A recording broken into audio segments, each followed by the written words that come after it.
folks, welcome back to Indaba Africa. This is Chris once again.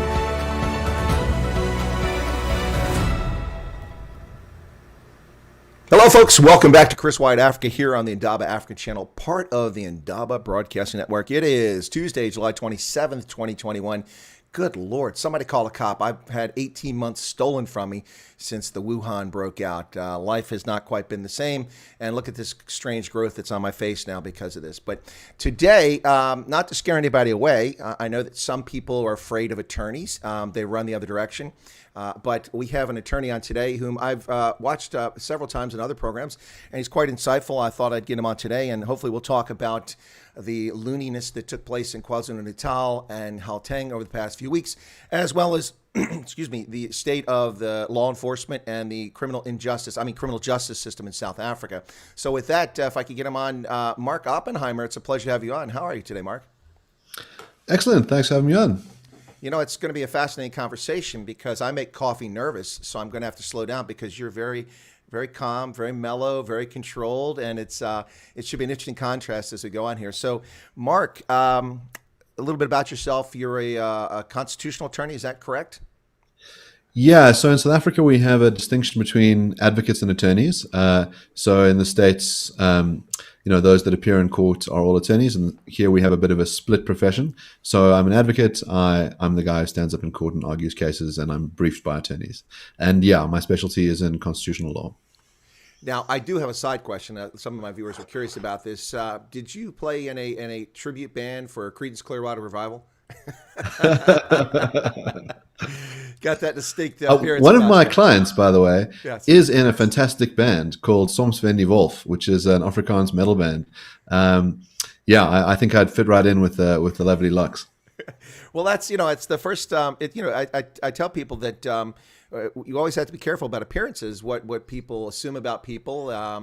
If you were out in shorts or something, walking on the street without a suit on or something like that, people might look at you and wonder if you're homeless. I know since I started growing this beard, when I exercise, which is daily, I try to walk every day and I run occasionally. But last year when the lockdown started, and I started growing this beard as kind of a protest against lockdown. I started getting people on the side of the road pulling over and asking me if I was okay. Could I use a ride? Because I pick up aluminum cans along the road because I can't stand rubbish, and so I get them recycled. And I must look like a derelict person with this beard. And so people have to be careful when they make assumptions. But you're not in a tribute band for CCR, but you are a constitutional attorney. That's interesting. Because in the UK we hear the term barrister thrown about, and we hear advocate and lawyer. So in the US it's pretty much just lawyer.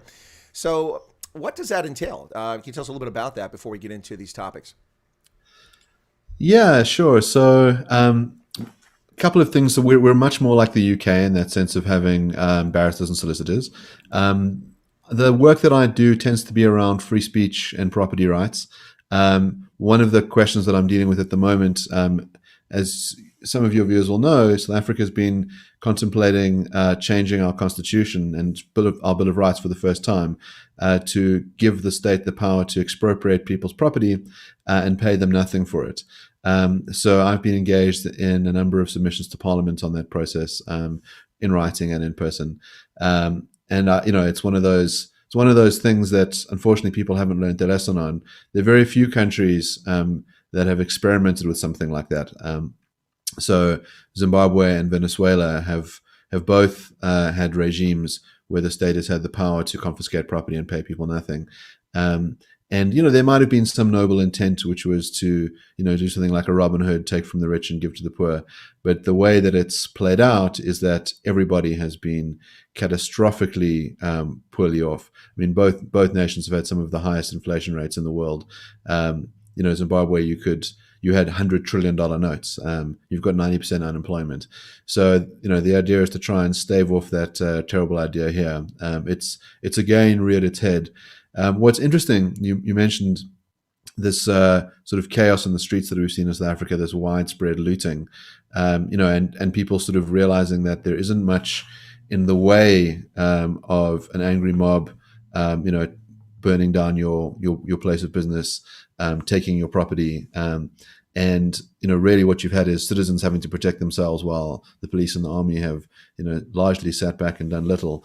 And here, by changing our constitution, what you'd be doing is giving further license to the state to loot, and to do it under the cover of law. So something that must be resisted.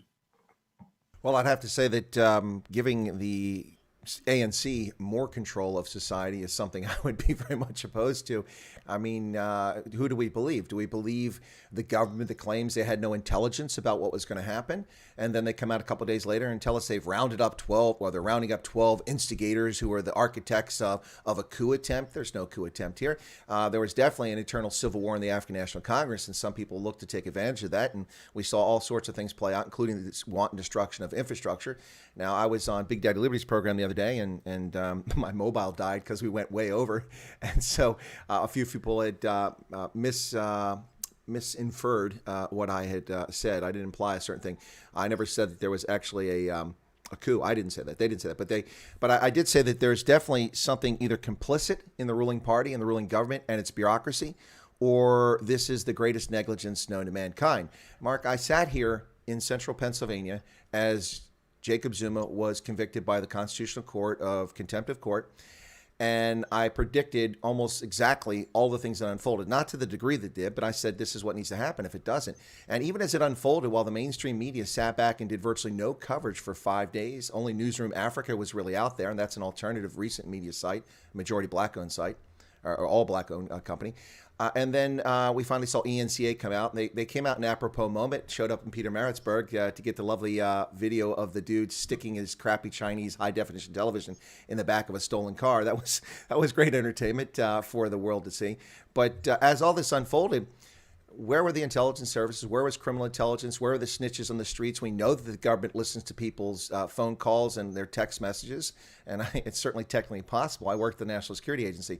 So all of these failures, not to mention cash in transit heists, drivers being executed when they surrender and give up the money, the rural violence, farm managers, farm workers, farmers murdered, tortured, 60 people a day murdered. Virtually nobody prosecuted, virtually nobody convicted, even fewer in prison for crimes in South Africa, gender-based violence. I don't mean to make it sound like South Africa is a horrific place, but what confidence would anybody have in this government to give them more power to take people's property? Because before I let you get in here, Mark, one of the issues here is that we constantly hear about land, and that's what people are talking about. And that's also very much a distorted argument in my view, and I've written about this in the past and been published on the topic. It's a very distorted argument. There's certainly... It's certainly a legitimate topic to talk about, and certainly a legitimate thing for redress, much of which has been done already. People took financial compensation rather than actual land. But the point here is that giving the government the power to take your property, that includes pension funds, that includes your car in the front yard. And what I've told people is that this is a very frightening thought. This is Soviet-esque. If they have this power, the government of the day, whether it's the ANC or the DA, or I'm not saying they're going to do this, but any party that's in charge of South Africa at some point in the future, anytime you say something about the government, they don't like it, all they have to do is lean in and say, that pension fund of yours could be gone tomorrow if you don't shut up. And that's what I think people are missing, the power of the state to use its tyranny over people. That's what this is all about. I mean, the land is the excuse. That's to get the popular fervor, which seems to be lacking by and large outside the EFF. Anyway, that was a long soliloquy there. If you want to get in there, Mark. Yeah, maybe I'll try and give a bit of further context. So you pointed out that redress is a moral obligation, and I think that's true. I think South Africa has a dark history of land dispossession, of colonialism, of apartheid, and I think those people that had their land taken from them on unjust means deserve compensation. So, second question is to ask, well, what has been done? And as you pointed out, it's not nothing. So between 1995 and 2014, there was a land claims court process. I think it's 1.8 million individuals who were compensated and would choose whether they wanted their land back or whether they would like financial compensation. 90% of people chose the money. So the sort of narrative that there's this hunger for land just isn't played out, really. And there's a reason why people want money, because generally, South Africans are leaving rural areas. They want to, start a new life. You want to be able to, live in an area of your choosing. You might want to use that money to start a business, pay off your debt, or buy a piece of land in an area that's, that suits you as opposed to somewhere far flung. So on the redress front, a lot has been done, and there's no need to go and perpetrate wrong against other innocent people. So if you look at the nature of the amendment, and it has evolved over time in various ways, the latest version So first of all, there was an initial vote in Parliament to give a committee a mandate to change the constitution, and the mandate is very, very narrow. It was you can make explicit that which is already implicit in the constitution. So that means you can change the language, but you can't change the meaning. So I rather do a symbolic gesture. But what you find is that committee has said they want the ability to expropriate land and improvements and pay nil compensation. Now, just for clarity's sake, an improvement on a land is going to be like the crops that you build on it. It's also going to be the house that you build on it, the business that you have. It's not going to include things that are movable, like a car. You did make mention of pension funds, and that sort of talk is coming from other areas. There's very much national health insurance. The idea would be to go and confiscate all the assets that medical aids have. And there is definitely talk of raiding pension funds as well to pay for various things. So, the nature of these conversations is such that you start to dilute property rights in one sector, and then it gives you license to dilute them in other sectors. And that really is the kind of pathway to hell. So, yeah, that gives you the kind of sense of the context. The other language that's used in this bill is to talk about state custodianship. So the idea that the state it won't become the owner of your land. So if it's not an owner, it doesn't have to expropriate, it doesn't have to pay you compensation. It's just takes it, for the benefit of everyone else. That's, by the way, already happened with regards to mineral rights in water in South Africa. And so there's a very dangerous move where the state says, you can trust me. I'm going to be, a careful custodian who will look after your stuff. Anyone who supports this, my answer is simple. What assets are you willing to volunteer right now to the state to look after? Let them be a custodian. If you are a cheerleader of this insane policy that will lead to nothing but immense suffering among the poorest of the poor, volunteer your stuff. As you point out, the mainstream media have been absolutely awful when it comes to reporting on, the sort of things that are done by the ruling party, and they've been sort of cheerleading things like expropriation without compensation. Volunteer your items for the state to look after. I don't see anyone putting their hand up for that, and that makes me think what they're doing is a massive virtue signal with no skin in the game. Absolutely. Actually, my apologies here. I forgot to start recording this. So. Recording in progress. Yeah. So that's not the deep state. That was me. Yeah. So my apologies for that, because sometimes these videos aren't available on YouTube initially when I try to go back and edit some things. But absolutely. So, we could spend hours and hours talking about this. The fact that much of the land that the government's actually purchased has never been transferred to anyone. The fact that the government provides no extension services, no credit, no training for agriculture for those who aspire to be farmers. And in fact, if it wasn't for a number of commercial white farmers in some places like the Western Cape who actually help aspiring farmers who've gotten land, a lot of this land would fail.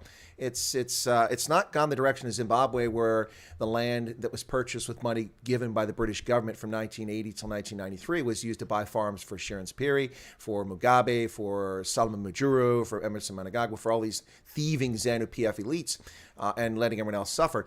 At least in South Africa, land has been transferred. But when you give in the last fiscal budget $35 million US for the purchase of land and administration of that department responsible for it, and you give $800 million to a failed, corrupt parastatal airline that has no business being in operation, and you give 16 billion rand to Eskom, another failed state enterprise. Where is your interest? Is it truly about land reform and restitution? Clearly, that's not the case with the ANC. Any reasonable person, whether you're in favor or against expropriation, if you sat down and looked at the facts, you'll see that the ANC did do things to redress this, but this process has been overly drawn out, and the fact that Zuma reopened the window and allowed more claims to come in simply convoluted the issue, and it clogged the process because 141,000 new claims came in, if I'm not mistaken, on top of the 75,000 original claims, most of which 74,000 have long been settled. But those 141,000, many of those are fraudulent or they're duplicate claims, and it takes a long time to process it. And the ANC is not being honest about this. And for a long time, this is my view, Mark, and I get your feeling about this because I'm giving opinion here. For a long time, the ANC was perfectly happy as long as they could pilfer and loot and no one was paying attention. They're blue light escorts, they're tenders, all those things. They're happy to take money from the arms deal, take money from the strategic oil reserve, take money, fly first class when they should be in coach. All these these different things for the lovely, privileged life that they had as elite cadres in the ANC. But the moment that they saw the first real challenge and chink in the armor, I mean, COPE was not a serious threat, although they picked up 7.5% of the vote in that first election. They've dwindled down to nothing because it's really just a bunch of technocrats that were angry that Thabo Mbeki was deposed. So Terry Lakota and his friends left. That really didn't impact the party. But when the EFF came about, when Malema, after being kicked out of the party, created the EFF, and they lost, they hived off a significant portion of the popular, what I would call the angry vote. That got their attention. They dropped down to 57% in a national election in which the DA was a disaster. Musi Maimani's DA was an absolute joke in 2019 with their party platform, and they actually lost support. But the ANC didn't gain. They actually lost support too. So I think that when that happened, this is why Ramaphosa and suddenly members of parliament support this expropriation without compensation, which they had ignored for years. Every time someone wanted to propose it in parliament, it was shot down. And now suddenly it's of interest. But here we are, 4 years later, and it still isn't resolved. So my view is that as long as they could eat at the gravy train or pigs at the trough, this wasn't a serious concern, which undermines the whole argument this is about redress for poor black South Africans. Your thoughts?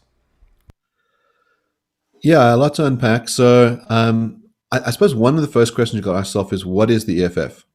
Is it an opposition party, or is it the ANC Youth League in exile?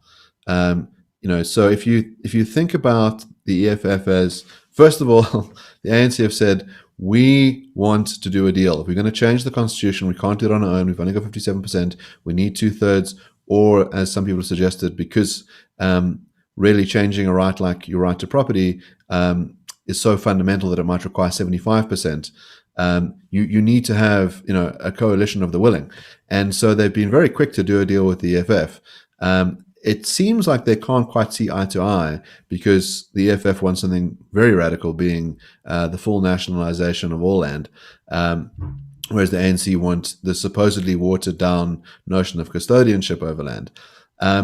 But the question is, do you have President Ramaphosa playing 4D chess, and that it's this very convoluted game where he's fighting for the good guys, and he's really a capitalist, and he cares about South African prosperity, and he's just trying to stave off the bad guys in his party, and he's trying to beat the EFF off? Or do you just take him at his word? So my point is, the guy's either a liar or a thief, because he has just said repeatedly over and over and over again, we are going to have expropriation without compensation. So if you think he doesn't mean it, then you think he's a liar. If you think he does mean it, then he's a thief. Those are your options. Now, the question is how this sort of plays out in a vote. Do you have a situation where, the EFF kind of say, well, you know what, fine, we'll accept some diluted deal, and everyone says, oh, wow, the ANC have really, saved us by having this thing that the EFF, didn't want, and it's a wonderful thing. It's interesting, if you go and look at what the Venezuelans did to their constitution, it was actually a really minor little crack that kind of opened up this move for the state to start confiscating state assets. It was really supposed to be under a limited, tiny set of circumstances. The little crack that's put into our amendment bill is to say the circumstances when the state can pay you zero will be determined in national legislation. Now, to pass national legislation, all you need is 51%. So much, much easier to sort of start off with a piece of legislation that looks very reasonable, and we're only going to do it in these circumstances, and they all look just, and everyone says, yeah, that's fine. Then as soon as you've changed the constitution, now you can change the legislation. Now, you mentioned something very important earlier, which is you have changes in power. Governments don't rule until Jesus comes back. You see it more in the States. There's much more of a kind of peaceful transfer of power, but you will have a swing in South Africa at some point. And the question is this: if you are crafting a legislative weapon, how comfortable are you with your opponents picking that weapon up and bludgeoning you to death with it? This is the kind of thing that's not going to be done by, Ramaphosa himself. It's going to be done by petty bureaucrats. It's going to be mayors in small towns who, as you say, are going to say, well, it doesn't look like you're behaving. I think we need to confiscate that for the sake of justice. Or I found out that, you had an affair with my wife, or you're part of the wrong clan, or whatever it is. Do you really want to give that power to someone who might use it against you? I mean, this is the idea of classical liberalism, is this notion that you don't trust the powerful, that you want to diffuse power, that you don't want them to, be able to wreck an economy or wreck people's lives. So you want checks and balances. And this is the interesting thing about And how this plays out in South Africa is, as you've pointed out, the number of things have been eroded. We haven't had an independent prosecuting authority for a while, but our courts have done quite an impressive job of holding the executive to account. Parliament certainly hasn't, and especially during COVID. I mean, basically, what you have is this command council decreeing law overnight without any kind of parliamentary oversight. That kind of thing should really worry people. I mean, the kinds of freedoms that have been taken away from South Africans. We have a curfew. You've got a bedtime because the state thinks it's good for you. We can have prohibition overnight. We can confiscate your cigarettes. We can do all sorts of things because we love you. Because as the nanny state, we think we need to take care of you. Also, we're going to pilfer and get involved in corrupt tender transactions that are supposed to be about things like saving lives, like masks and vaccines and things like that. I mean, to give you an idea of the obsession that the ANC has with race-based policies and with corruption. So we have a Preferential Procurement Act, and that act basically requires that any party transacting with the state has to comply with race-based laws, so that a portion of the contract will be awarded on the basis of price, and a portion of it will be based on the racial composition of the company that's tendering. But there is room for an exemption. The state can say, look, this is an emergent situation. This is in the national interest. We're just going to do the best on price, best on efficiency. And when it came to vaccines and it came to the distribution of vaccines, one of my clients asked the Minister of Finance to exercise that power, and they refused. They refused to say, we will help save as many possible lives. Even if you're a race nationalist, even if you only think that Black lives matter, and you think no other lives matter, surely you want the company that is the most efficient, that can do it at the best price, to roll out vaccines as quickly as possible so you can save those lives. And the state said, no, BE is more important to us. That's the kind of thing that should really send shivers down people's spines. No, absolutely. The thing is with all this is that clearly it's not about justice. It's not about equality. It's not about equal treatment before the law. It's about favored classes so that you can perpetuate your power. That seems to be what the focus is. Away from that a little bit, you talk about how the law, how people try to do things and then challenge and weaken the law. Here it seems to be the opposite. We'll have state legislatures and the federal government pass laws which are clearly unconstitutional, and then they'll have to face a constitutional challenge. Eventually they're overturned. And as long as the courts aren't captured, which I would argue even our courts have been captured on occasion, I mean, admittedly, not pro or anti-abortion, but there is nothing in the Constitution that gives the federal government the powers to dictate things like abortion. That's something that should be to the sovereign states. And that we're different. We're a federal system, and there's been strength in that. But over the past century, this is something that's been missed by most American political pundits, political scientists, and commentators, is that the endless, boundless growth of the federal government, particularly since the Great Depression, has really upset the balance of our federal system. And we have chief executives now who are like emperors, whether they intend to be or not. I mean, Barack Obama issues an unconstitutional executive order, which has no bearing on the country. His only authority in executive orders is over the executive branch of government. Yet he uses it to block the Keystone Pipeline for 8 years. Now, he could use an executive order to block the Canadians from crossing the U.S. border because he's the chief, he's the chief law enforcement officer, and he's the commander in chief, and he's responsible for national security. Under the Constitution, he could do that, but he blocked interstate commerce. He lacks that authority. In South Africa, when the ANC's National Coronavirus Command Council issues laws, they're not laws. They may be able to issue directives and mandates under existing laws, but those aren't laws, and it doesn't carry the weight of law, or does it? That's a question I have for a lawyer. Because here in the States, I get on a plane, I flew to Delta, under a federal law. No, it's not a federal law. There's no federal law. No legislation has been passed saying that I must wear a nappy on my face. That is a mandate or a directive from the Federal Aviation Administration for public safety. It is not a law. And there's a degree of difference there. I'm not a lawyer, so am I missing something here, or is there a nuance that perhaps is in play?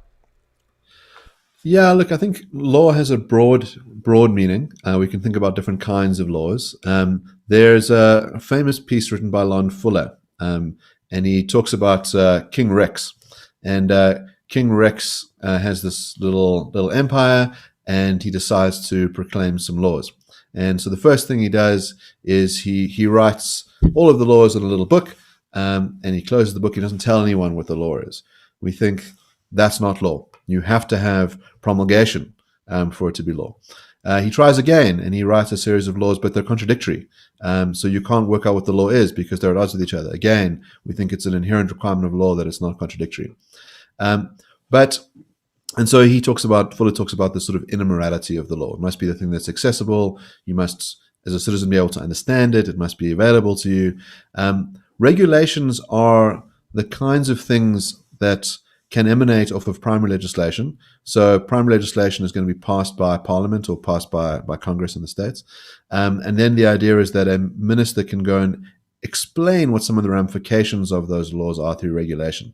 But it must ultimately be sourced in the law itself. So all of our regulations, like sort of the ones that I've mentioned, have come out of the Disaster Management Act. And that's really about dealing with a disaster, so like an earthquake, a flood. I think there's an argument to say that the pandemic is such a disaster, but then you have to have a kind of connection between the regulations that you pass and trying to avert the disaster. Now, I'm a charitable person, so I'm willing to say, look, when the pandemic first started, huge vacuum of information, very hard to know what the right thing to do is. You've got signals from other countries sort of saying hard lockdowns, keep people in their homes. You might think, well, there were some reasonable things to do given what you knew. And as more information comes in, you can start to you should really err on the side of freedom, and infringe on people's freedoms as little as possible so that you can achieve your health objectives, and ask what those objectives are. It cannot be in South Africa something like eradicate the virus. It's not a possibility. We're not an island. Maybe it's the kind of thing you could try in New Zealand. It's a very hard thing to do. I mean, they're sort of, half of Australia is in a hard lockdown now. People can't leave their homes. It's not going to be eradicated. We've never eradicated anything. We claim we eradicated smallpox, but it sits in freezers in the Centers for Disease Control in Atlanta, and it sits in the former Soviet Union, Russia. And when they've dug up cadavers in the tundra as it thaws in Alaska and Russia, they found victims of smallpox from the early 20th century, and they cultured and it was viable. So we've not even wiped out smallpox, which we claim. We almost had polio wiped out in the wild, but it's not wiped out either. So this will never be wiped out. We have to learn to live with this human population. Sorry to interrupt you, Mark, but that was important, I think, to get that in. Yeah. So you can sort of think, well, what can you legitimately do? And one thing you might want to do is save your healthcare system. So you might think, okay, well, we've got to try and manage the number of people that are going to hospital beds, because to my mind, there's different categories of people that you can save. So think about people that could be affected by COVID. There's the person who's going to get it and will be asymptomatic. You're not saving them. There's the person who's going to get it and need to go to hospital, and they're going to get a hospital bed and they're going to be okay. And there's the person who's going to need a hospital bed and it's not going to be available, and because of that, they're going to die. That person is the person that you're targeting. The person who's going to get COVID, and regardless of whatever medical intervention you have, is going to die anyway, also can't be saved by a lockdown measure. So you're targeting a niche kind of set of people, and that's a reasonable thing to do, to say, okay, well, we need to try and work out what can we do to ensure that, we think about kind of like pouring water through a bottle that's got a small bottleneck. If you pour it at the wrong rate, if you put it upside down, you're going to have an exploding action. Whereas if you can pour it slowly through the bottle, then your healthcare system survives. And South Africa's healthcare system has survived. I mean, we had a hospital burn down. We haven't had overflowing hospital beds. I think some of that probably does have to do with interventions, but some of those interventions were irrational and were found by our courts to be irrational. So, for example, banning cigarettes. The rationale was if you're a lifelong smoker, you're more likely to die of COVID. But it doesn't follow from that if you ban people from smoking for a short period of time, that'll have any effect on your hospitalization numbers. You can't undo the long-term damage of the smokes. So that kind of ban is irrational. You might think one of the other arguments for banning alcohol was, South Africans have a drinking problem, so they get into violent fights, they, get drunk on the road, they have car accidents, and you're filling up a bunch of ICU beds. But so you might want to be targeted about the kind of interventions that you have. But what you ended up doing was disallowing wine farms from selling their product overseas. So you cripple these wine farms, and there's no public good in that whatsoever. So lots of kind of sledgehammer trying to hit a fly approach.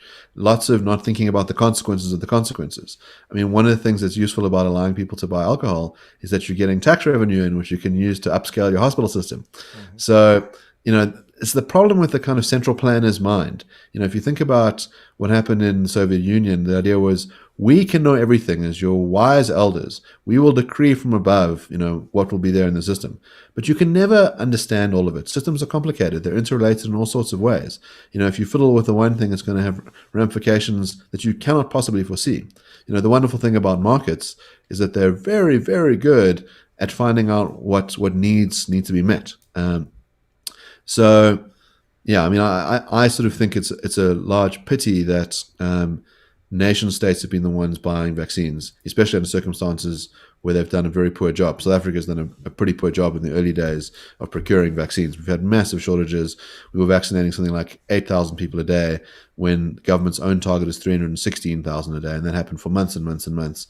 Many people, died needlessly, and basically government played a bullying role against the private healthcare industry who could have been procuring for citizens and could have been saving lives and weren't.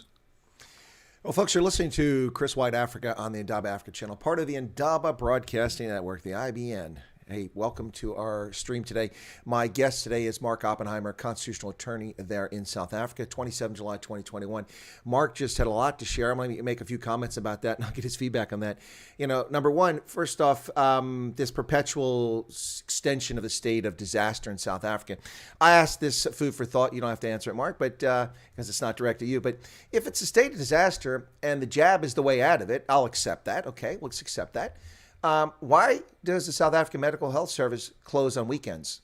Why aren't they open 24 hours a day jabbing people's arm if that's the answer out? Now, the initial argument could be, well, we don't have enough of serum. Okay, but that's not the excuse anymore. So they shut down on weekends, but they continue the state of disaster. That seems to be contradictory and nonsensical. Do you want to address that real quick? And then I want to get back to your other stuff shortly.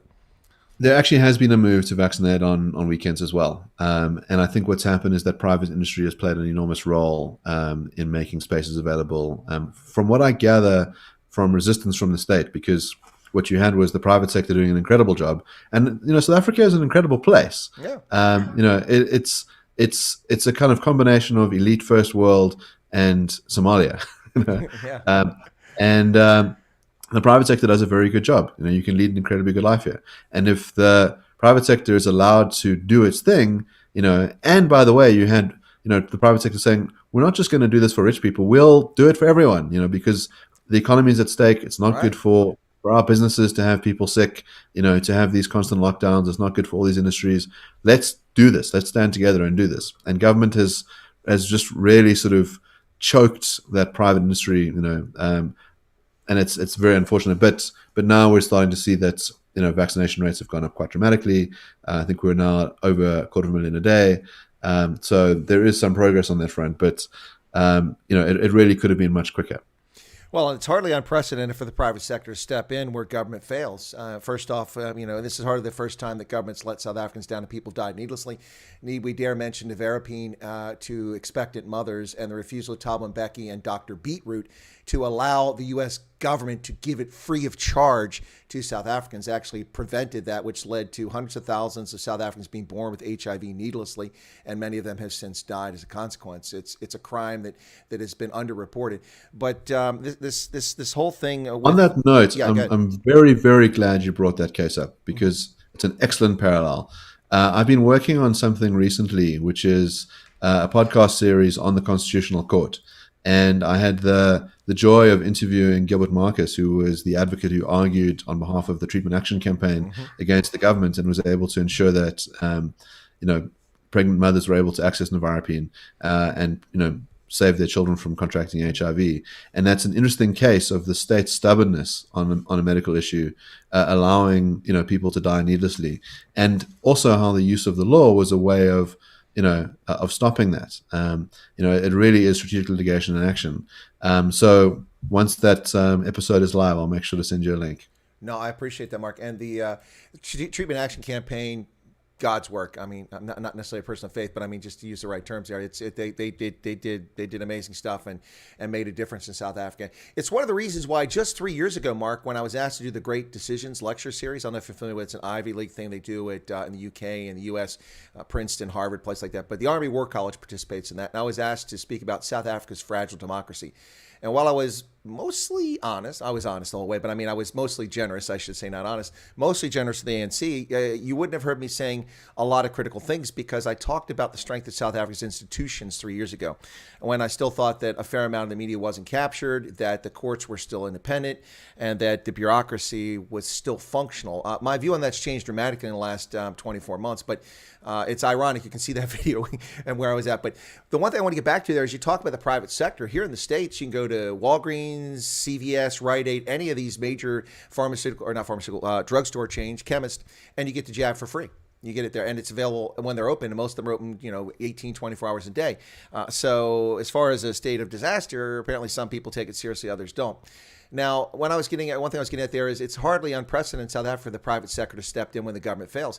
Anglo American was among the corporations that led the way in providing free antiretrovirals to their workers. And why did they do it? Because they were great humanitarians? Possibly, but that's not the real reason. The real reason is the bottom line.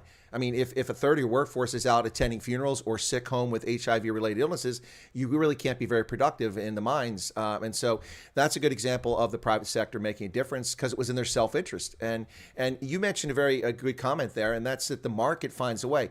Commerce always finds a way. Even in the Soviet Union, even in communist China, before they liberalized their economy and took on some pseudo market basis, because it's not really, it's more like a mercantilist economy. Even in those places, commerce always finds a way. States can try to imprison people. They can take away rights. They can ban things. They can fix prices. But people always find a way. The market always finds a way, one way or another. And the market is a true indicator. If people want something and it's dear, it'll be pricey. If they don't want something, there's plenty of it, then it'll be cheap and anybody can get it. Any thoughts on the market there? Yeah, I mean, the market is one of the greatest forces for good in the world. It's an unbelievable thing that you have, a young generation using their iPhones to celebrate socialism. That if you think about a $1,200 iPhone manufactured in China, and with a 68% profit margin by Apple in California, and they're celebrating socialism at Cuba and Venezuela. I shake my head. Yes, it's sort of hard to reconcile these things. You sort of wonder, how has there been this capture of elites to sort of celebrate Marxism? And I can only think that it's because they're so divorced from that reality that they have no idea what it would be like to live in a communist country, that they have no knowledge. And this is maybe charitable on my front to say that maybe they don't know that 100 million people were murdered by communist regimes, that you had people dying in famines in China, killed by Stalin, tortured in Cuba. That's the charitable approach to say, oh, okay, maybe you're so fucking stupid you can't pick up a book and read about this evil regime that you'll celebrate it and say, we just don't really like the way things are turning out in America, and we're kind of unhappy with our lives, and if we could just have this wonderful system, I can only think it comes out of some kind of ignorance. The other one is to sort of say it's its own funny kind of inoculation, where if you're worried about people coming for your stuff because you're very wealthy, then you want to say, no, I'm one of the good guys. I don't like all this capitalist stuff. It's terrible. And, I'm such an egalitarian. And then you sort of think that, when the mob does come, they'll come for you last or something like that. Or you're an academic who basically is completely and utterly unemployable, that you have no marketable skills. And so you're not operating under ordinary market conditions. And so you're going to venerate things that, are anti-capitalist. The only thing that makes sense in all this is either they're dishonest and they know it, or they have cognitive dissonance. They can't connect the dots. There's probably a little bit of both of that in some folks, but I find it astounding. Today on LinkedIn, someone who's in Nigeria, who's constantly railing about America and democracy. And of course, people are conflating a republic with democracy. It's not the same thing. There's a difference there. We have a democratic republic, so to speak. But the point here is that she's advocating for all of Africa to have a monarchy. I'm like, are you serious? This is a person in business who makes money. I'm like, first off, if anything, the Organization of African Union and the African Union have taught us over the past 50 years or so is that Africa is not united in any way. And by the way, do you think the 243 million Arabs living in North Africa want to be part of some kingdom controlled by Bantus in West Africa or by people in Central Africa? What about the those of Indian descent, the Malagasy people who are mix-up peoples, white Africans, of which there are many millions of those, Indians all over the continent, Pygmies, Khoi, San, the Ethiopians who don't consider themselves black Africans, even though their pigmentation is dark.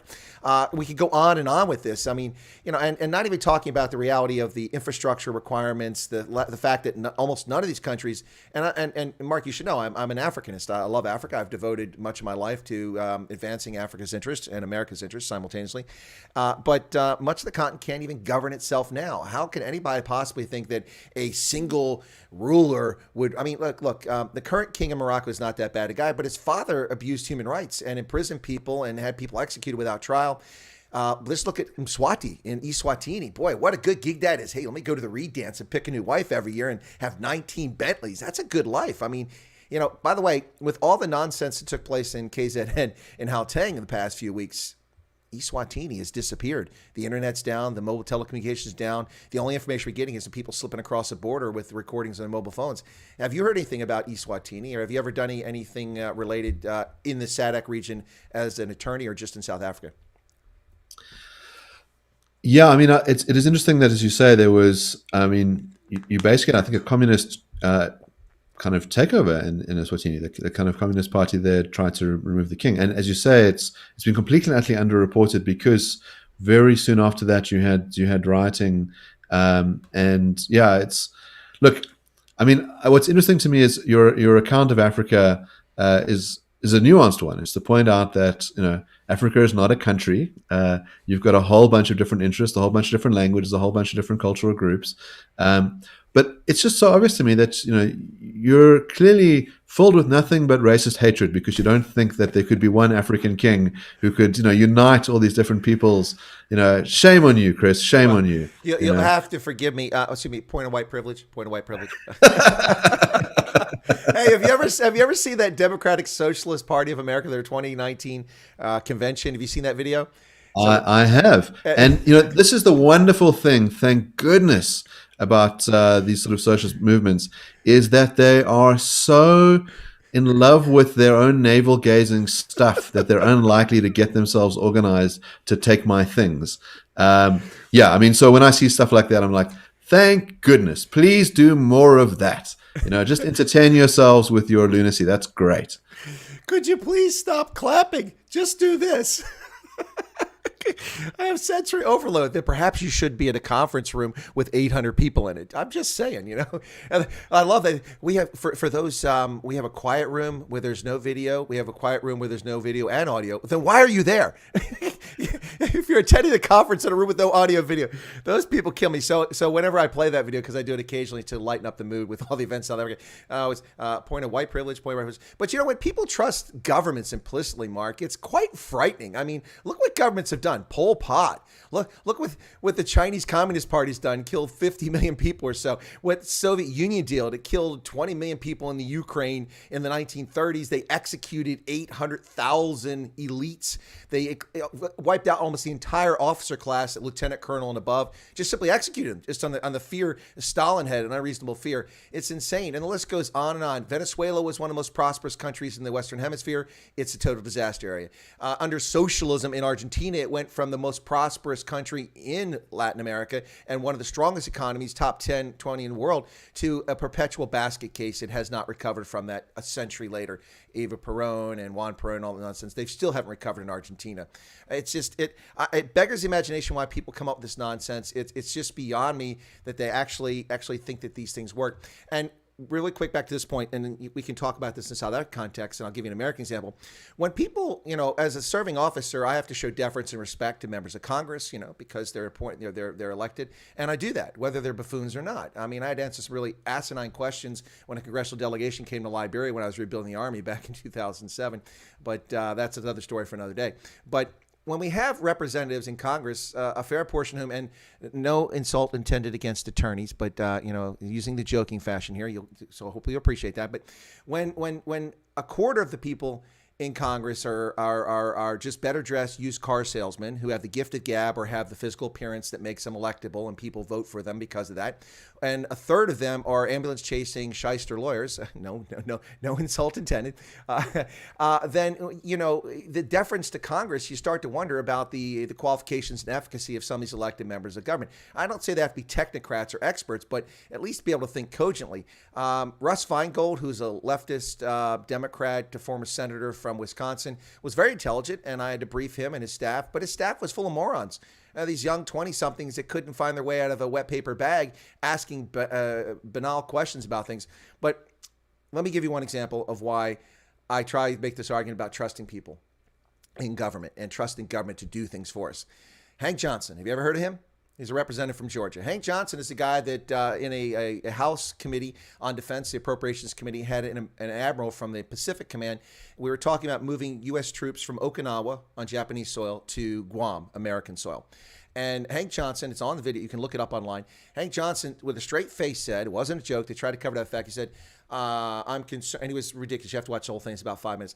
I'm concerned, Admiral, that if you move these Marines and their families from Okinawa to Guam, that the island might be so unbalanced that it would capsize. Okay, these are the people we elect to government. And in South Africa, it's even worse because you don't elect people to parliament. You elect parties, and they pick the people that they trust. When the ANC deploys its cadre to the Western Cape and they don't speak Afrikaans, they don't speak Xhosa, they don't speak English very well because they come from other parts of the country, and they're not beholden to the voters. They're beholden to the Thule House. That's one of the fundamental problems with your democracy, in my view. So any thoughts or comments on who we trust in government and my comment about direct elections? Yeah, a friend of mine was a Tory MP. And I said to him, your system's amazing. You run for office in this very particular area. You can be your own man. You can sort of present your own views. And he says, not a chance. He said, if you take a stance that the Tory party doesn't like, they are not going to fund your election, and you're gone. So this notion that direct democracy is going to make all the difference, and we should really be picking the particular parliamentarians, and then we'd have more accountability. No. It doesn't work like that in the States either. I mean, No, fair enough. I'm sorry to interrupt, and I didn't mean to imply that, but I'm saying that's a challenge with one of the reasons why we've had so much corruption in South Africa is because you don't have direct elections. Not saying that it would fix it. For instance, I've been asked to run for Congress on multiple occasions, both in Maryland and Ohio. I was a resident of Ohio, but I lived in Maryland, and I was from there originally. And my argument was that I'm not electable. Number one, I tell the truth. Number two, if I go to Congress and a bill comes in, and I listen to my constituents, and I listen to the majority of them, and I listen to my conscience, and I vote my conscience or what my constituents want. If it's in opposition to my party, then I'm going to be ostracized. I won't be put on any committees with any influence. And as a junior freshman in Congress, I'll be relegated to the bench, and all I'll get to do is vote. I'll never get to speak. I'll never have a voice. I'll never be on any television news programs, because that's how the system works. And in our side, that's why it's corrupt from that perspective. So I didn't mean to imply, Mark, that direct elections are the golden egg and it solves everything. So I thought it was important to get there. And I didn't want you to misunderstand where it's coming from. Yeah, I mean, it's one thing to sort of say, hey, this party list system is a terrible system. But then when you present the alternative, I go, but it seems to lead to the same results. Then it's not much of the quibble. I mean, but there is one difference. We can bounce these people out on their ears, right? I mean, if people continue to vote for the ANC, you keep the same. I mean, look, Winnie Mandela is a convicted felon, both by the apartheid government in the kidnapping of Stumpy, and also by the ANC government. Yet she was in Parliament. It shouldn't be happening. She should face the voters and be dumped. That's the difference. That's the key difference here. But understanding, of course, that there's a lot of money in politics and incumbents usually win. That's all true. But at least we have an option here, which you lack in South Africa. Sorry. Look, I suppose the argument is that if you think that a party is, fielding terrible representatives, that then they'll be punished in the polls. So, I mean, the idea that we do have a form of direct democracy at a municipal level. And I think that's where it kind of matters the most. So most people actually don't care about abstract questions. They're like, I want my school district to be nice. I want the potholes to be sorted out. I want the streetlights to work. And there is actually a guy that you see his face on a poster in South Africa and you can vote for him. And I'm telling you, most people have no idea who their ward councillor is. They could call him up if they wanted to. Some of those guys are very hardworking. Some of those guys, are drawing a salary. I mean, there's some... There's rival killing in KZN for some of these minor political posts because they come with a bit of a salary. But yeah, I'm not convinced that first past the polls would be a good idea. One of the reasons why I have a huge concern is looking at gerrymandering in the States. Mm-hmm. So, I am very uncomfortable with the idea of saying we should have a constituency-based system when it would be very easy to squeeze out minority parties. So it would make it very hard for someone who was, held a contrary position to kind of get seats. You can have a mixed system like they have in Germany. So you can have some of it done through proportional representation and some of it's done through direct voting, like we do at our municipal level.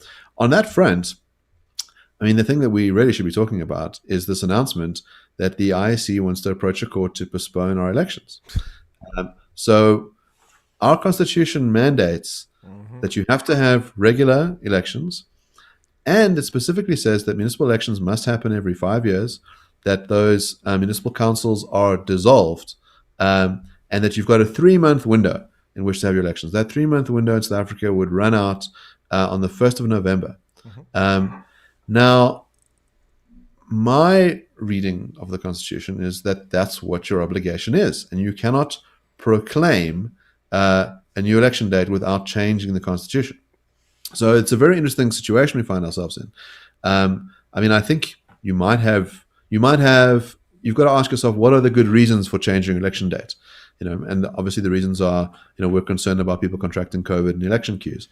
But we must acknowledge that 100 countries around the world have had elections, that people have been queuing to go get vaccinated. They've been queuing to go to shops in the malls. That if you push out your election, for one reason, you might find that it's very hard to get them back. And so that's a concern. Also, there's just, let's say you think it is about saving lives. One of the things you've got to ask yourself, would pushing out to February, which is the date that's being suggested, actually do that? And it's not clear from the medical experts that would be the case. One of which is that we see COVID comes in waves. And we've reached the peak of our current wave. We're coming down. It looks like we'll be in a low COVID period in October, and it looks like we would be following the waves in a high COVID period in February next year.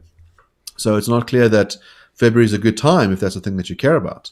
Obviously, the idea behind the postponement is more people will be vaccinated, but it also might be the case that you're going to hit a peak number of vaccinated people because vaccine hesitancy could play a role. That hasn't really been factored in. So yeah, it's an interesting open question. The IEC have said that they will do it through a legal process. I mean, the claim is that they don't think that the elections, if they were held in October, would be free and fair because parties haven't been able to have public gatherings because of the lockdown rules. And so, that's a concern. Yeah, that's nonsense, though. Parties have had since March 27th, 2020 to make their case. Now, they couldn't go out and do it for 3 weeks, and then it was extended a little bit. But since June of last year, all political parties in South Africa, if they're worth their salt, should have been campaigning. They should have had people out in neighborhoods, in townships, in mining camps, in rural areas. I've been saying this for over a year, and I'm very disappointed in all political parties. I've spoken with Dr. Peter Groenewald from the Freedom Front Plus and Corné Mulder. I've also spoken with some members of parliament and ward councillors from the DA, but no one senior. I'm still waiting for Helen to get back with me, and I've never been able to reach John Steenhuisen. But Bantu Holomisa, I've also interviewed him. He'll be on the channel again tomorrow. In fact, we're going to talk about the South African Airways, basically the government giving the company away on a promise of $3.5 billion, which doesn't exist. And so, anyways, he's got a lawsuit about that, and then we're going to talk about KZN. But it's just the whole thing is just very spurious. I mean, all this stuff that people come with. Now, as far as Gerrymandering. Let me get back to that for just a second, Mark. You've already had gerrymandering in South Africa. Let me explain from my perspective. One of the first things the ANC did after taking power in the 1990s was reorganize the municipalities in South Africa, and they eliminated hundreds of municipalities. So the impact of that, which I predicted at the time as a young officer in the military, was going to be devastating. South Africa's fragile, or new democracy, not fragile. Because what I mean by that, well, municipalities, as you correctly, in my view, correctly say, municipalities and counties or whatever administrative unit you have are where people learn to do governance by doing it. You have to answer to people directly. You have to take their calls. You have to take their angry letters, their angry knocks on the door. You have to make sure that the sewage is working, that the lights are working, that the streets are functional, the traffic lights work, or the robots, as you guys prefer to call them. It's all got to function, and it's all organized at those lower levels, either by government, putting out tenders, or by government allowing private enterprise, or government doing it itself, however they do it.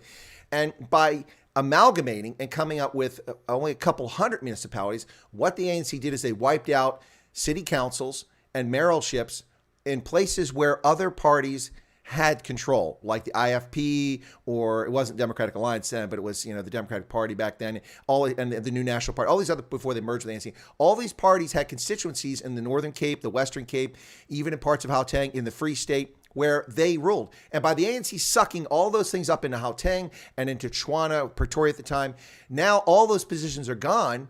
They might appear, but now they appear in a city where the ANC has overwhelming votes, and they just wipe out all those votes. So I argue that South Africa's already gone through gerrymandering in a sense, and that it has had a very deleterious impact on South Africa's democracy. It looks like you're agreeing with what I say based on your head.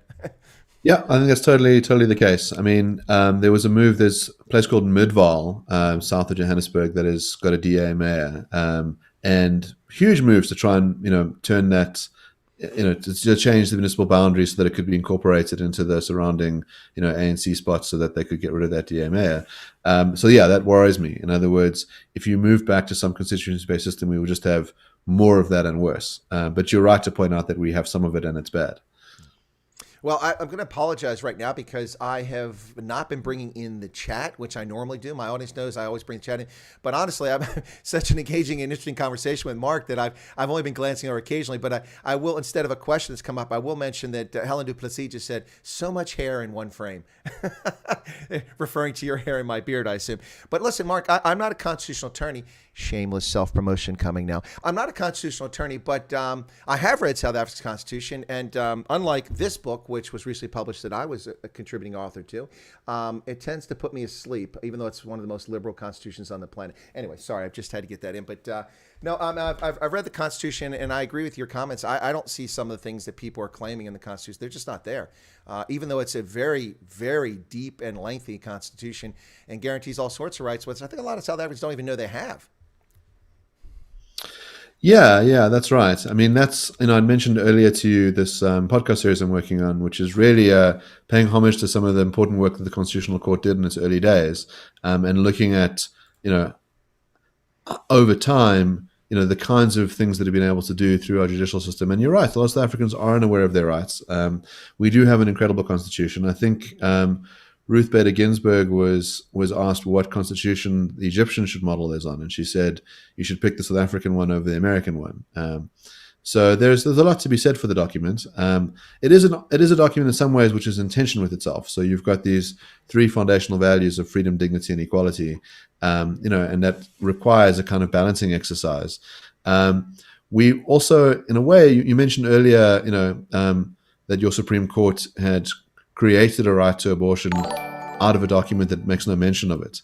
And so, courts have tended to play this sort of role where they've, read in things that aren't in the text. And that's a concern, because then you have unelected people, telling you that this is what the text says when it doesn't say that. And then kind of all the second order effects from that.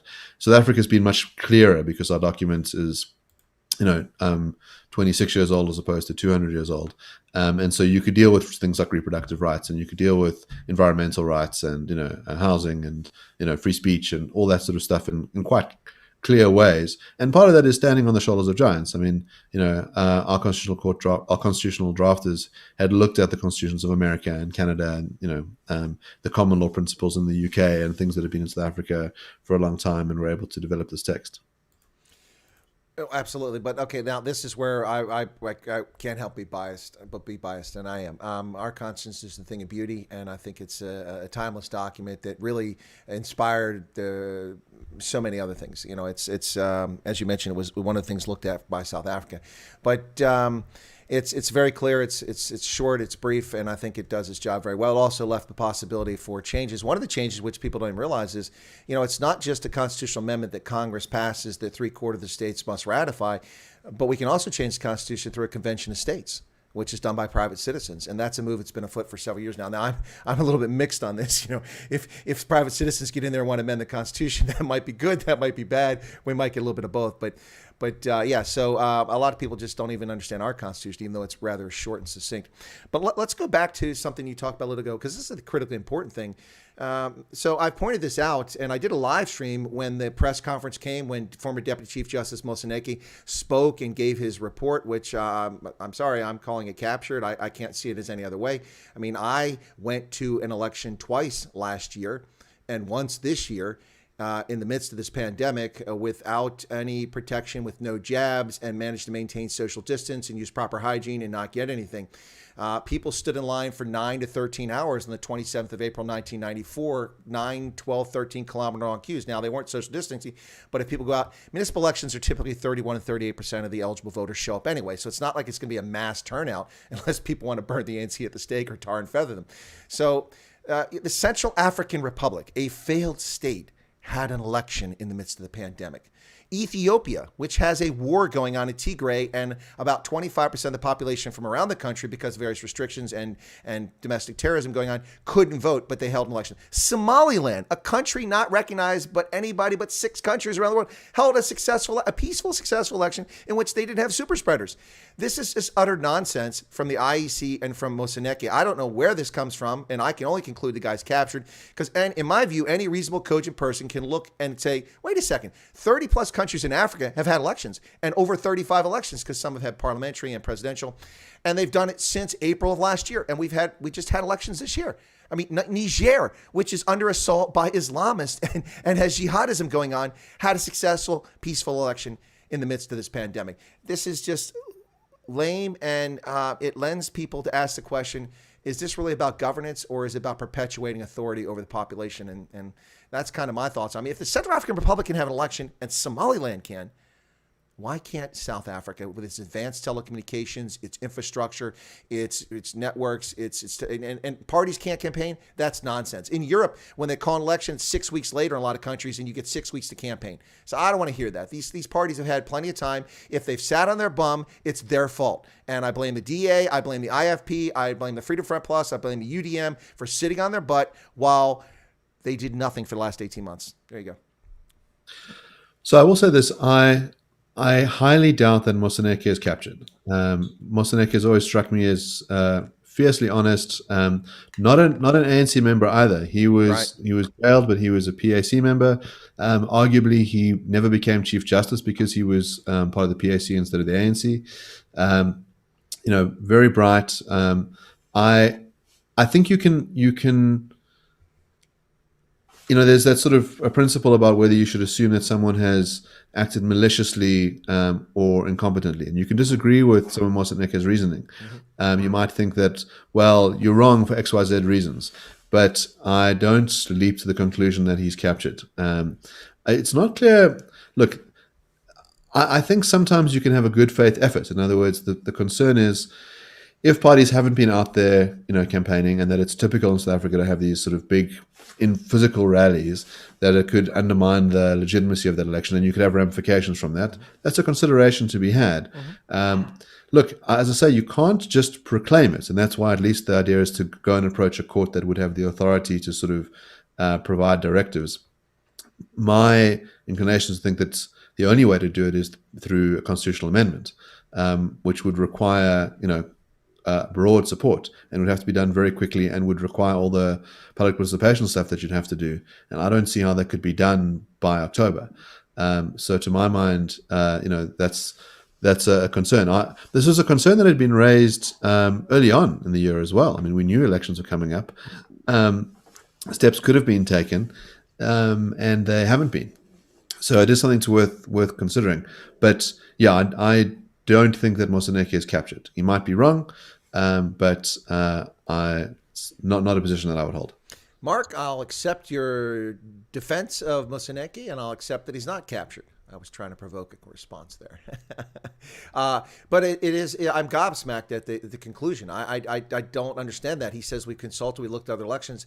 Everyone's holding, only a handful of countries have not held elections and they postponed them. And then most of those have held them later. So, I mean, and it's only been a small number of countries, and it's mostly in Africa where it's happened, but most have gone forward with their elections as scheduled. It's bizarre. It really is. But when it comes to good faith, I mean, I have a hard time accepting anything good faith from the National Coronavirus Command Council. First off, not to get into the Rona stuff, but there were actually studies out of France from medical communities about people smoking and about how they were astounded that, at least initially, that they had lower rates from it. So, I mean, and in the face of that only evidence that was out there at the time, I just got a super chat from Paulie saying, excellent chat. Thank you for the 100 Rand, Paulie. I forgot about super chat. So engrossed in the conversation. What is that, about $1.50? Yeah, it's about 33 cents. No, it's $1.50 Canadian, 33 US. No, I'm just kidding. No, but it's very generous of him. It's my e-begging game is kind of weak. I have the manual here from Ronaldo for e-begging, so I have to consult it occasionally. So I have to ask for likes and beg for money, but I forget to do that. So anyway, but on this front, yeah. You might want to ask Ronaldo about a product called manscaping. Apparently, it'll be one of those things that will be very lucrative for the two of you. Well, I suppose. Yeah, but he's got a hairy back, so he needs it anyway. I lost track where I was going. What was I talking about there? Yikes! I lost. What was the topic? Got off track there a little bit. Gosh. All it takes is $100, and you can get a colonel in the military derailed. Well, I was actually multitasking. Unlike Microsoft, I had 4 thoughts in my head, and the other 3 went away because I laughed too hard. I shook them right out. So, yeah, but we were talking about Moseneke. Oh, yeah, that's what it was. So the ANC, I have a hard time taking seriously. Now, this isn't me boasting, but this is a fact. I mean, I tell you to go back and watch my videos, but my channel was censored. I have the videos, so I can reload them. But last year, I'm not in the alcohol industry. I'm not an investor in AB InBev or anything like that. Although I do invest in a lot of things. But last year, when they announced the lockdown in March 27th and they said alcohol could be transported, I made a video like 2 days later and said, but what about South Africa's wine industry? The world buys South Africa's wine. Do you understand that when you disrupt supplies, you become an unreliable supplier? And then what happens is that people go elsewhere and they never come back to you. And that's what's happened. No, Chris, that wouldn't happen. People think that South Africa is an exceptional country and people love us and they'll always love us regardless of what we do. And they would never go and buy wine from those commies in Argentina or those commies in Chile. Yeah, or Australia. Imagine that, Australia wine. But I mean, that wasn't rocket science. I mean, you talk about systems are complicated. Lynn just gave an awesome 100 Rand super chat. Thank you, Lynn. It's very kind of you. Lynn, who was out of work for a long time there because of lockdown and went back a few months ago. Thank you, very, very kind of you, Lynn, to share that. She said, "Thank you for such a wonderful channel and awesome guest." Oh, you're welcome. You're welcome, Lynn, and thanks for my awesome guest today. But I mean, that's not rocket science. It's not. It didn't take a lot of brain power to think about that.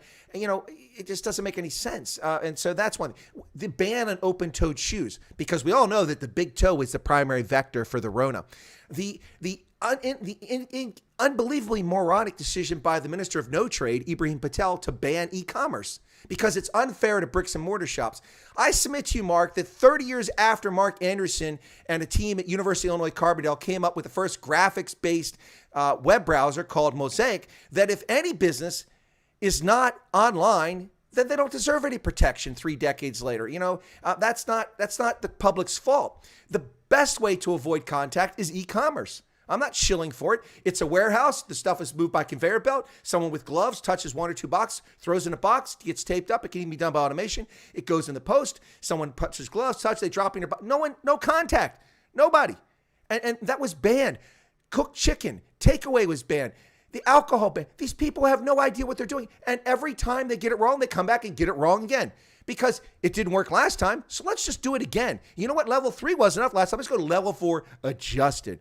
I mean, it's just insane. So trusting that they know what they're doing, they're acting in good faith is hard to believe, particularly when we saw and we knew and everybody predicted the proliferation, explosion of illicit cigarette trade that was going on, all of this and all the revenue lost to the state, the billions of rand lost from alcohol and tobacco especially, and there was no reason for that. We saw it in the criminal syndicates getting more powerful. How do you trust this? And then, we see that surfers are arrested. Beckett Seeley rocks up on a beach and harasses a foreign tourist who's sitting on the beach. And then we have 6,000 people show up at a rally in Pretoria from the EFF threatening the South African Health Products Association if they don't approve the Sputnik and the Sinovac. And then magically 8 days later, nobody arrested for violating social distancing, nobody arrested for not wearing masks, nobody arrested for inciting violence or threatening the government. And then in Conla, and that's why it's so easy for me to predict. I mean, we have Carl Nyhorst, as we affectionately call him now. It's not Niehaus anymore. It's Carl Nyhorst, because that's what the international media called him. Carl Nyhorst rocks up and has a press conference where he's being typical little toady, running his mouth. Nothing happens. Then Zuma goes out, walks with all his followers. Nothing happens. He asked the Constitutional Court to rescind their decision based on the fact that he's unwell, he's unhealthy, he needs care, he's elderly. And then he stands in front of several thousand supporters dancing and singing with no mask on and no consequences. Good faith, it doesn't exist in the ANC. The contradictions are just too strong. It was a long time, but your turn. Just for your American guests, Carl Nyhorst is particularly funny because if you translate it, it means horsefucker.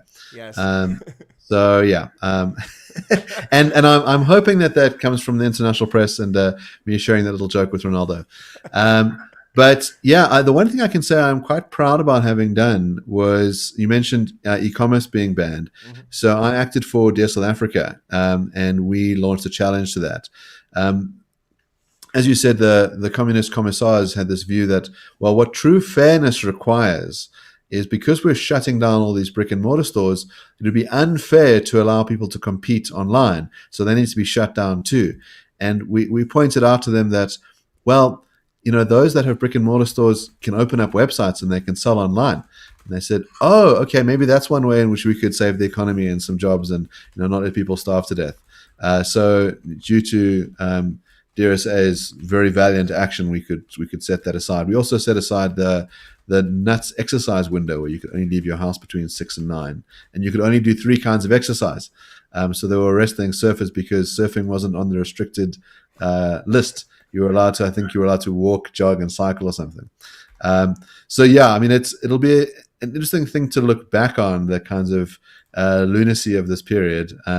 But there have been some brave souls who've managed to stand up and fight for freedom and fight for reason, and they shall be commended.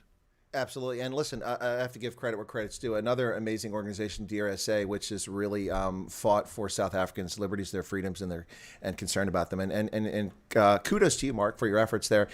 Something I was unaware of. Didn't know you did that. So that's pretty awesome. It's frightening when people, and we're seeing it here in the States now, people have to go to the courts constantly to regain the rights that are granted to them under a constitution.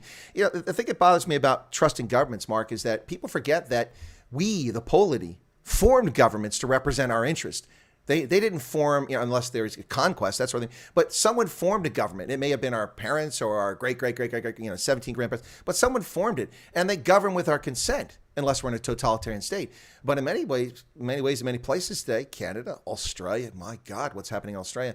It almost feels as if we're living in a totalitarian era. And it's amazing, in an age of unlimited prosperity, where 500 million Chinese were lifted out of poverty in the last 20, 30 years, where 250 million Indians were lifted out of abject poverty, where probably about 100 million Africans or more have been lifted out of abject poverty in the last 15 or 20 years.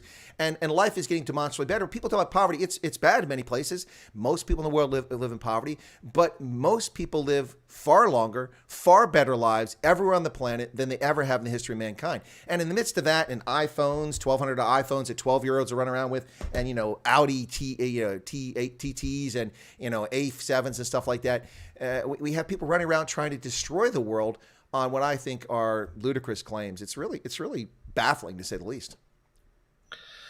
Yeah, it is an interesting paradox, as you say, that as things have gotten better, and if you read Steven Pinker's work, if you look at the last 200 years of human history, really it is a story of prosperity and triumph, of reductions of suffering. But there's a sort of almost in a way a heightened awareness of injustice. And so any little injustice that still remains, people focus on and get so incensed by and so upset by, and they're not able to sort of recognize the gains that have been there. I mean, as you point out, you've got hundreds of millions of people lifted out of poverty, and it really is due to capitalism. It's because the Chinese realize that communism is not a very good way to keep people alive. That if you have free markets, you can sort of you can do wonderful things with it. Same thing in India, and you've seen really prosperity rise, and that's a wonderful thing. But I mean, it is astonishing to me that you have young people in the States on college campuses, denouncing one of the greatest human discoveries ever of free markets, and calling for more state control and more socialism. It's a bizarre thing to me.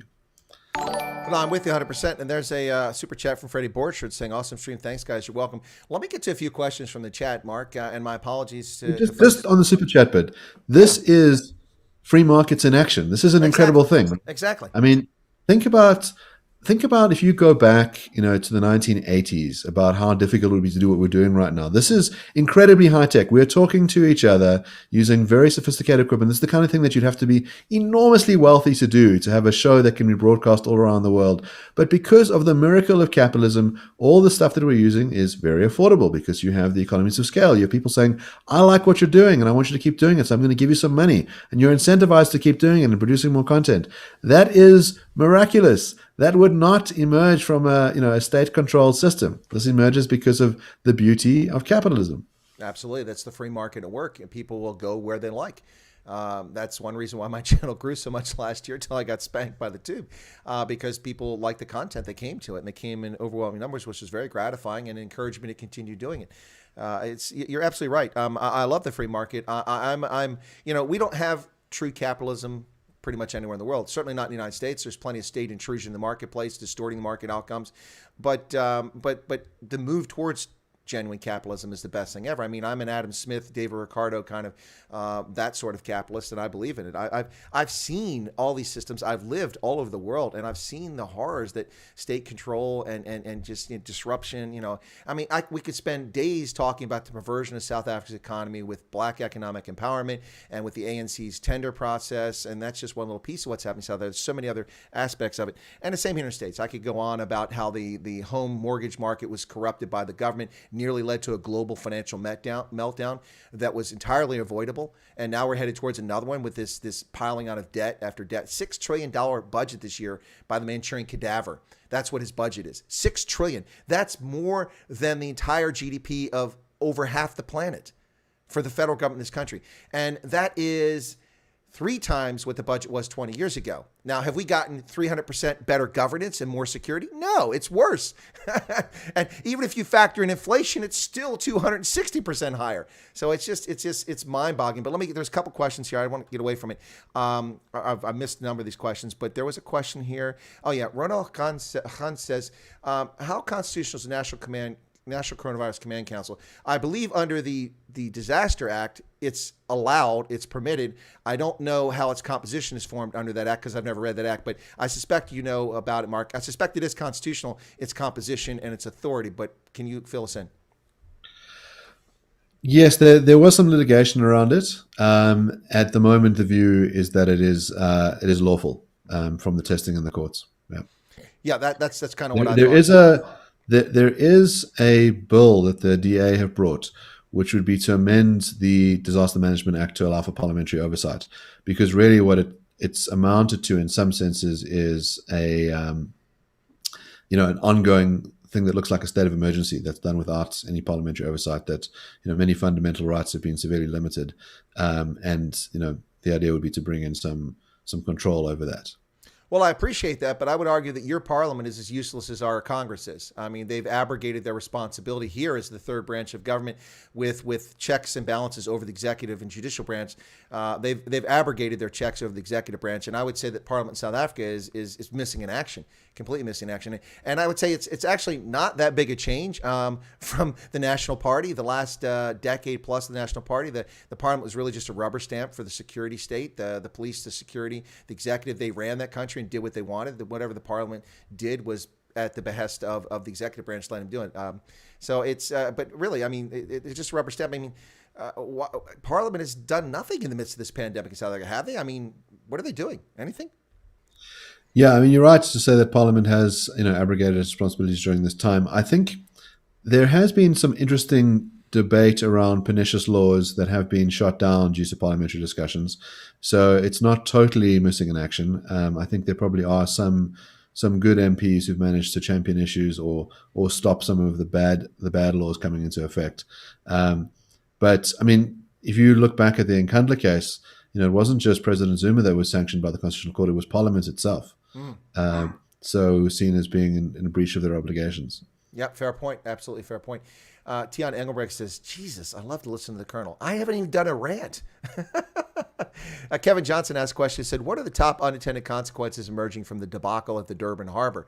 That's an interesting one because I saw Business Tech, I think it was Business Tech or Business Insider, had a report out today that since the 22nd, the harbor has been turning away ships because they're claiming that their network was hacked.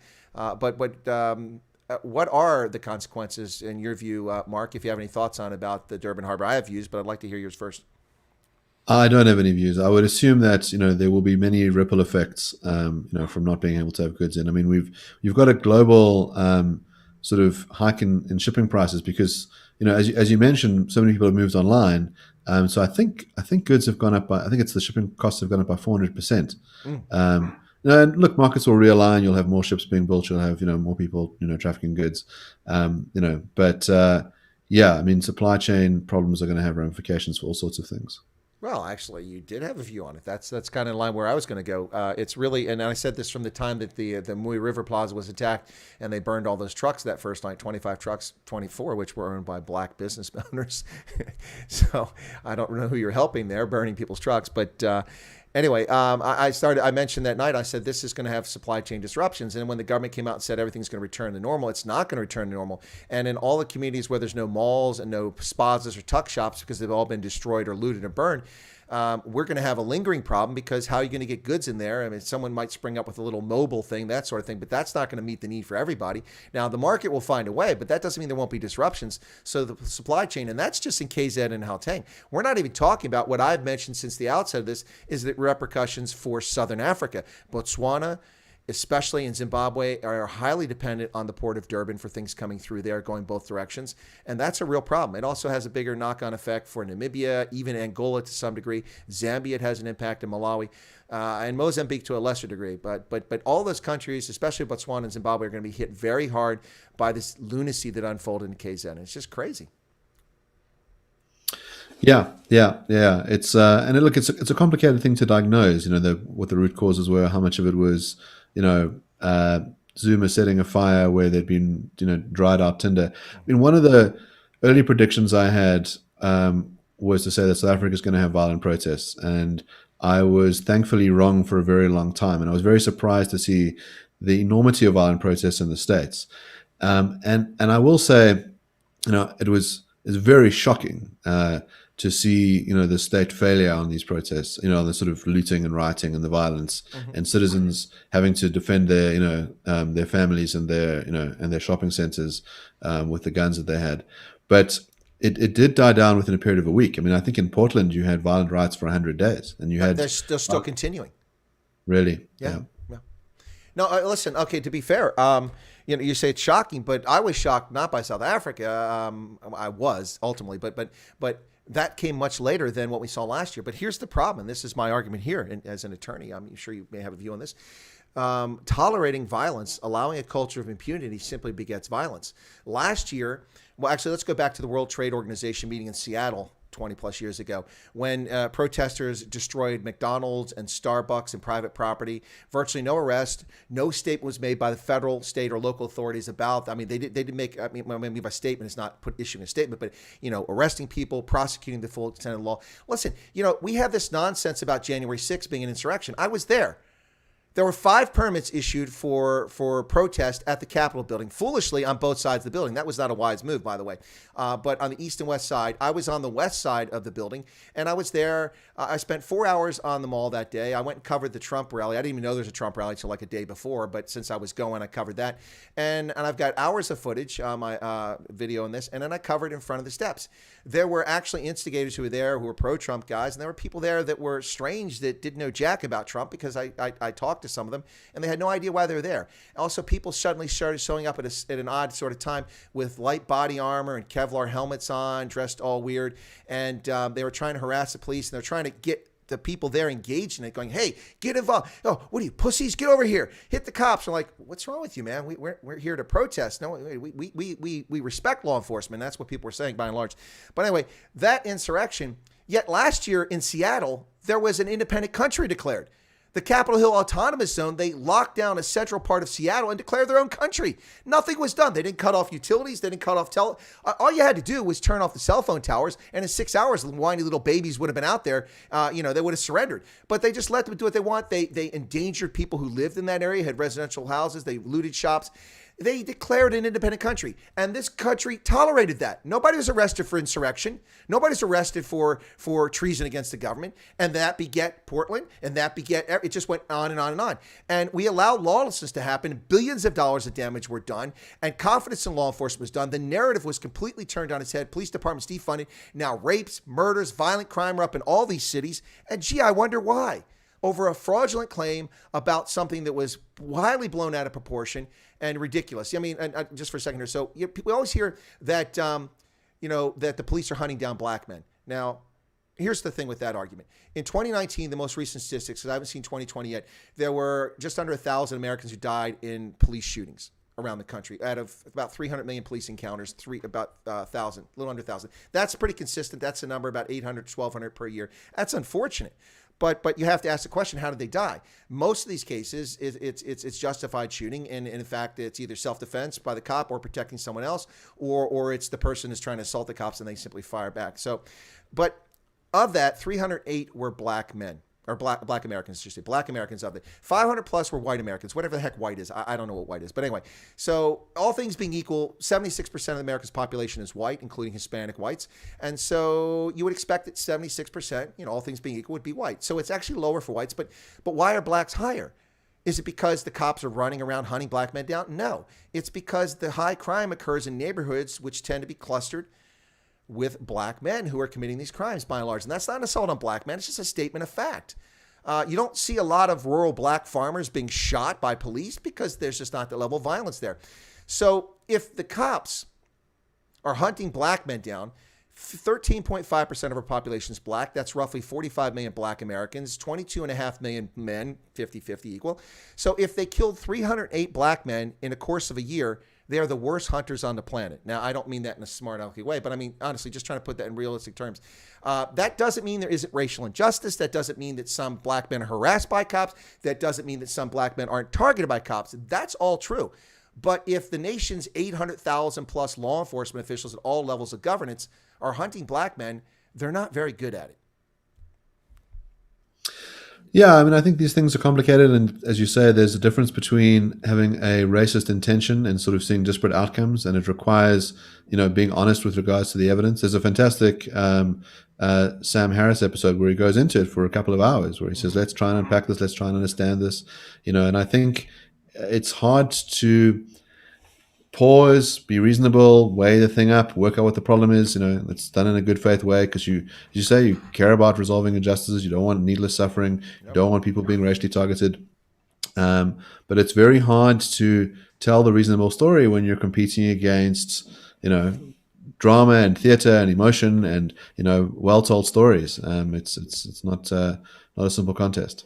No, you're absolutely right about that. So, Mark, before we wrap up here tonight, listen, I want to thank you. You've been awesome, and I'm just wrapping up because I don't want to overstay my welcome. I want my guests to come back, but with regard to what's happening with this recommendation, because it's not a done deal. Now, maybe you could clarify this. It's not a done deal. I mean, Moseneke, whom you said fairly is not captured, and I accept that, that his recommendation was that it's not safe to do the election now. we have to delay it to February. But that's not the end of it. There has to be a decision. Now, we're still waiting for the Independent Electoral Commission to make a recommendation. They said they had very little time. I think the clock is really ticking on them because the days are limited. They only have a certain amount of time. But is that the end, or does this have to go to Parliament and get 3/4 of parliamentarians to vote for it? Because people are spreading it around. I don't know the law that clearly. That's why I'm asking if you know. Yes, I think the IC approach is to go and approach a competent court, and they haven't decided whether it's an electoral court or the constitutional court for directions. And I suppose we'll have to see what happens in that process. To my mind, the Constitution is quite clear about time limits, and it would require a constitutional change. We'd have to look at what the court papers look like and what a decision looks like from that court. And this all has to be done, as you point out, very quickly because the clock on those elections is the 1st of November, and that's very close by. No, it's very close by. That's why they set it for the 27th of October. So, yeah, no, that's that was my thought, is that the Constitution is pretty clear on it, and that you'd actually have to have some sort of legislative change or constitutional amendment or something like that in order to do this. And the thing that's disturbing about this, from my perspective, Mark, is that as you mentioned, there's these waves, and they keep talking about they trust their scientists, but no one ever trots the scientists out and tells us what their qualifications are or what they know. We never see that in public. The lack of transparency is astounding from the National Coronavirus Command Council. And I think that's probably one of the biggest things that's bred a lack of trust, is that they just dictate from on high. It's like Zeus sitting on the Acropolis. Oh, here you go. This is how it's going to be. And no explanation for things, and it leaves people in a real bind. So going forward, I guess we'll find out soon what's going to happen. But if this doesn't happen, that seems to me to be a very slippery slope. Yes, I think people must remember you don't win freedom. It's not like it's in the bag. You've got to constantly fight for it. And we've had many assaults on our freedom, in the last year and a half. And people need to be vigilant. And I imagine that a lot of civil society organizations will join that IEC litigation as friends of the court to try and guide the process properly. Well, cool beans. You're not playing a role in that right now, and if you were, you probably couldn't disclose it anyway. But no statement, no comment. As a former counterintelligence agent, I always told people no statement, no waiver, no poly. No public statement, no waiver of rights, and no polygraph. I don't give any of those things. Anyway, listen, Mark Oppenheimer, it's been a real pleasure to have you on today. I really appreciate you coming on the program. You're a voice of reason and calm out there, and I love the CCR hairstyle. It's rocking. Well done. So thank you very much. Excellent. Thanks for having me. All right, folks. Mark Oppenheimer. Hopefully we didn't overstay our welcome. We'll get him back on the program sometime soon. Thanks a lot, Mark. I'll let you drop off, and then I'll close out my program. All right, folks. That's Mark Oppenheimer. Actually, I had to just change the way I do this and just tell people I'm going to put you in the waiting room and do that. So I'll put him out there. Okay, he's in the waiting room. Hey, folks, thanks for tuning in. This was, I don't know what your thoughts are, and I apologize for not getting all the questions, but this was epic. I really enjoyed the conversation. Also, nice dichotomy. The contrast. Mark he's reserved and calm and spot on, and I'm a little energetic, so it's a nice contrast there. I hope you guys enjoyed it. Thanks a lot. I'm going to drop off now and just say my thanks to Mark because he's in the waiting room, and we'll catch you back here for Night Owls. I'll be on Joe Emilio's program at 8 p.m. South Africa time, and then after at 9:35, I'll have Night Owls here on Chris Wyatt Africa. Thanks a lot, folks. Really appreciate support for the channel. Thanks for the super chats that came up. That was very kind from the folks, Paulie, Lynn, and the other one, I didn't recall who that was. Let me check real quick. That super chat was from Freddie Borchards. Thank you all so much for that, guys. Have a lovely day, and hang in there. It's going to get better. Trust me. It will get better at some point. It can't get worse, right?